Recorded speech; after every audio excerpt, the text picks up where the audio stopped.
各位朋友们，大家好，我是你们的老朋友，很高兴和大家再次相聚。我们都辛苦了大半辈子，到了这个年纪，最怕的是什么？说出来可能很多人都感同身受，不是病痛。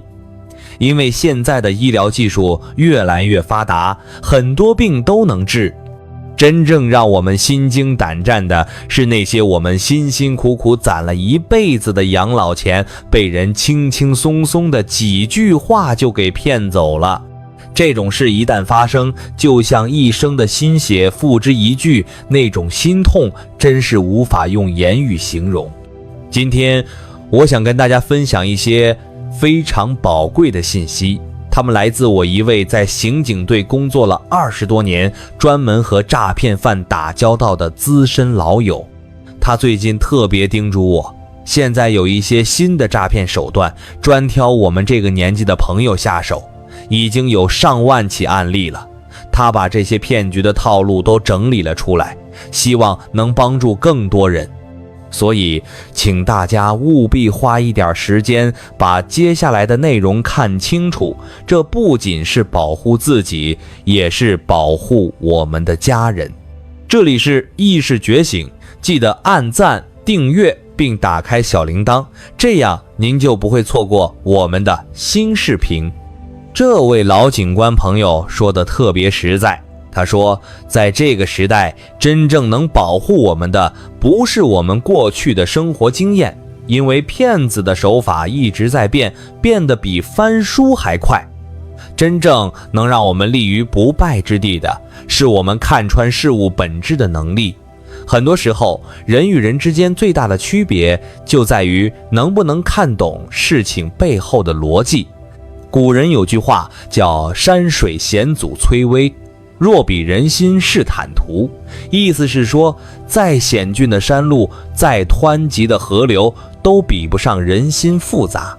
如果我们能看懂人心，了解人性，就能在这个复杂的社会里，把很多事情看得清清楚楚，不至于糊里糊涂地掉进陷阱。尤其做子女的，看到父母被骗的新闻，心里总是很难过。但很多子女在得知父母被骗后，第一反应就是指责、埋怨，结果反而让亲子关系变得更糟糕。其实有一种孝顺叫你养我小，我护你老。我们年轻人多懂一些新科技、新信息，本来就有责任去提醒爸爸妈妈，帮助他们看穿这些骗局。千万不要觉得长辈人生经验丰富就什么都懂，现在的时代变化太快了，很多过去的经验真的不管用了。事前多一分提醒，绝对比事后想方设法补救要有用得多。甜蜜的陷阱，感情诈骗。首先，我们来聊聊最常见也最会利用人性的弱点的一种骗局——感情诈骗。谈恋爱本来是件美好的事，尤其很多长辈在另一半离开之后，会想找个老伴互相作伴，这都是很正常的情感需求。不过有句话说的有点扎心，但有时候真的要听进去，宁可相信世界上有鬼，也不要相信人那张嘴。这句话虽然不好听，但真的很有道理。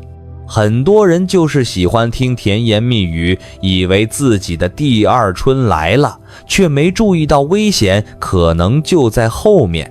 蜜蜂很甜，可是采蜜的时候要小心它的针。玫瑰很美，可是有刺，要先把刺处理掉，才能安心地拿在手上。很多长辈在失去老伴后，因为孤单，很快就投入了新的感情。找个伴儿当然没错，但奇怪的是，怎么会有人这么主动地贴上来？这些人往往不是真的要跟你谈感情，而是看上了你手上的退休金和家产。就像之前一部很有名的电视剧里，那个保姆想尽办法讨好家里的老先生，不只是为了钱，还想要他的房子。所以我们这个年纪要谈感情，真的要慢下来。多花点时间互相了解对方的家庭背景。如果没办法见到双方的父母，那至少也要跟双方的子女见个面，吃个饭，多一个了解的步骤，就多一份保障。不要让爱心泛滥成灾。再来，要小心我们的同情心，不要让爱心被人家滥用了。我们这个年纪的人通常都比较有同情心，这是我们善良的表现，本来很值得赞扬，但千万不要让同情心泛滥成灾。比如说，在路边看到有人在乞讨，他不只要现金，还拿出手机的二维码让你扫码转账，这就很可疑了。你想想看，一个买得起智能手机，还能熟练使用电子支付的人，代表他至少有基本能力，是可以通过自己的努力去赚钱的。我们不要随便同情别人，免得因为一时的心软，让自己的财产受到损失，甚至卷入不必要的麻烦。特别是一个人到外地，人生地不熟的时候，更要把我们过度的热情稍微收起来一点。还有很多长辈退休后喜欢参加一些社交活动，像是社区的舞蹈班、歌唱班，或是去公园下棋、打太极拳，这都很好。发展一点兴趣爱好，能给生活带来很多乐趣。可是如果遇到那种号称可以让你大器晚成，能赚大钱的事业性爱好，那很可能就是个陷阱。比方说，有人跟你说现在有个很好的投资案，只要投资5万块，每个月就能分红5000块，还鼓励你继续加码。这其实是骗子最典型的套路。他第一个月收你5万，第二个月再收你5万，然后从你的本金里拿出5000块给你，说是回报，就这样一直重复操作，你拿到的钱从头到尾都是自己的本金。等到你投入的金额越来越大的时候，他们可能就突然消失了，后果真的不堪设想。我们老年人还是实实在在的过我们的小日子，不要去想那些不切实际、一夜暴富的梦。最新的魔术 AI 诈骗。接下来这个最重要，也是那位警官朋友特别要我们提醒大家的，就是现在最流行的 AI 诈骗。有时候家里最大的灾祸，就是遇到那些利用高科技装神弄鬼的骗子。比如说，在2024年6月，台北有一位陈伯伯接到在外面做生意的儿子的电话，说他生意失败了，急需100万台币周转，还说自己的银行卡和手机都弄丢了。现在是透过朋友的 LINE 加了陈伯伯，接着所谓的儿子就打来了视讯电话。陈伯伯在视讯里确实看到了自己的儿子，也听到了他的声音，就急着要转账。因为他年纪大了，不太会用手机大额转账，就跑到银行去问行员。那位机警的行员小陈了解情况后，觉得不太对劲，就建议陈伯伯再打一次儿子的旧电话号码确认看看。这一次儿子真的接了，而且完全否认有这回事。原来骗子是用了现在最新的 AI 换脸技术，伪装成他儿子的样子来进行诈骗。我们长辈遇到这种情况，心里一慌，根本没办法准确判断。所以做子女的，平常真的有必要多跟父母联系，就算只是打个电话报平安也好。同时提醒他们要小心这种利用 AI 换脸来骗钱的新手法。现在的 AI 技术越来越厉害，在视讯聊天的时候及时换一张脸已经不是什么困难的事情了。听到这里，大家是不是也觉得现在的骗术防不胜防？警方也提供了几个防范 AI 诈骗的方法。第一，在视讯的时候，可以请对方用手指或笔之类的东西在脸前面晃一晃。如果画面出现像果冻一样扭曲，或者有点延迟不流畅的感觉，那对方很可能就是用了 AI 换脸。第二，可以问对方一些只有你们才知道的私密问题，像是家里的宠物叫什么名字，上次家庭聚餐在哪里吃的等等，用来确认身份。第三，只要谈到钱，尤其是要转账、借钱，为了安全起见，最好还是要求当面见面。熟人也可能是陷阱。另外，熟人之间也要有戒心。你可能很了解你的朋友，但你很难知道你朋友的朋友、老乡、亲戚是什么样的人。我们长辈不要太轻易相信熟人介绍的人。就算关系再好，当对方拉着你做什么投资或生意的时候，自己心里还是要有一把尺，不能盲目的相信。有时候连邻居都可能带来麻烦。比方说，邻居拜托你帮忙照顾一下他家的猫狗，结果这些宠物是偷来的，你可能在不知不觉中就成了共犯。所以跟人熟识还不够，还要对他相关的人事物都有所了解，才能真正的信任。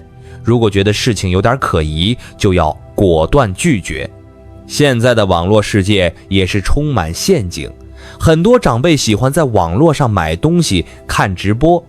网络让我们能很方便地跟世界各地的人联系，享受各种服务。可是网络世界里面鱼龙混杂，我们长辈往往看不透。比方说，有的长辈收到简讯，说在哪个平台有活动可以领折价券，点了链接进去操作之后，才发现平台卖的旅游产品都在非常远的地方，根本不可能去。还有各种打着客服人员旗号的人主动嘘寒问暖，最后诱导你付出巨额的服务费。我们在网络世界里一定要保持警惕，不要随便点来路不明的链接，也不要轻易相信陌生人的服务承诺。三要三不要。最后一点，也是最老生常谈的，就是不要贪小便宜。俗话说，黄鼠狼给鸡拜年，不安好心。贪小便宜吃大亏的道理我们都懂，但有时候就是改不掉这个习惯。很多不良业者常常用送小礼物、招待旅游这些方式来吸引我们长辈，其实里面全都是套路。我们要相信一分耕耘一分收获，一分钱一分货。如果一样东西的价值很高，价格却卖得很低，那多半是有问题的。对于那种主动上门说要送你礼物的人，最好坚决不要让他们进门。很多做子女的，虽然没办法时时刻刻都陪在父母身边，但一定要把这些防骗的知识告诉他们，定期检查一下父母的手机，删掉一些没用的软件和信息。每天跟长辈联系，耐心回答他们的问题，加强日常的互动，让他们知道遇到任何不确定的事情都可以先来问我们。我们长辈自己也要记住三要三不要。第一，要增强防范意识，不要贪。从很多被骗的案例可以看出来，会上当的人通常防范意识都不强。骗子就是利用人爱贪小便宜的弱点，专门来骗我们的养老金、看病钱。要时刻记住，天下没有白吃的午餐，那些小便宜、高回报都是钓鱼的诱饵。第二，要提高防范能力，不要信。光有防范意识还不够，还要了解现在骗子常用的手法。对于熟人、网友传讯息来借钱、推荐产品的，不要轻易相信。如果接到自称是检警单位的人找上门，一定要先打110报警查证，不要马上给钱或转账。对于那些说你涉及金融案件、健保卡在异地消费异常、信用卡欠费之类的讯息，都要先跟相关单位查证真假之后再做决定。第三，要跟上时代步伐，不要懒。很多长辈退休之后就觉得不用再学习了，思想就慢慢跟不上时代。其实学习是一辈子的事，我们得调整好心态，积极学习新知识，特别是跟防骗有关的知识，才能提升自己的防范能力。养老的智慧，讲了这么多，最终还是要回到一个最根本的问题，我们人老了，手里有点存款真的非常重要。大部分长辈都觉得存款是越多越好，这样遇到紧急情况的时候才不会慌张。没有退休金的长辈一定要有足够的存款，那有退休金的长辈呢，是不是就能随便花钱了？我们来听听一位70多岁长辈的真实经历。第一位是73岁的王大哥，他年轻的时候花钱很大方，觉得要及时行乐，虽然薪水不低，但就是存不了钱。退休之后每个月有4万块的退休金，还是没有存款。几年前他的老伴意外过世，他受了很大的打击，身体也变差了。一开始他去住养老院，可是觉得那里的照护人员不尊重人，环境也差，就离开了。想请个看护来家里照顾，但看护1个月要6万块，他的退休金根本不够付，没办法，只好拜托子女轮流照顾。可是他能明显感觉到子女的敷衍和嫌弃，这个时候他才终于明白，人老了，就算有退休金，也一定要有存款，不然晚年不止自己过得不好，还连累子女。这位长辈的经历让我们深刻认识到，不管有没有退休金，手里有存款都非常重要。人这一辈子会遇到各种挫折和意外，退休金在真正的困难面前常常是不够用的。平时的日积月累才是我们应对困难的底气。长辈有存款，花钱方便，不用看子女的脸色，甚至还有能力拉子女一把。懂得理财，存钱才是我们晚年幸福的法宝。千万不要等困难来了才意识到钱的重要性，不然就真的后悔莫及了。那么钱是要存起来给儿女，还是存着自己用呢？清代有本古书里记载了这样一个故事，很能说明问题。有2位从小一起长大的好朋友，都非常节俭。其中姓贾的老先生有2个儿子，他想着早点把财产分给儿子，让他们去创业，把家庭经营得更兴旺。于是他把所有银子分成2份给了儿子，然后自己轮流在2个儿子家吃饭。可是他在儿子家吃的都是青菜豆腐，儿子们却趁他不在的时候大鱼大肉。后来这位贾老先生就跟另一位姓伊的老朋友诉苦，这位伊老先生就请他来家里吃饭。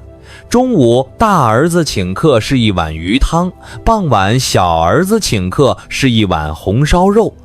贾老先生觉得很奇怪，怎么只看到饭菜，没看到你儿子人呢？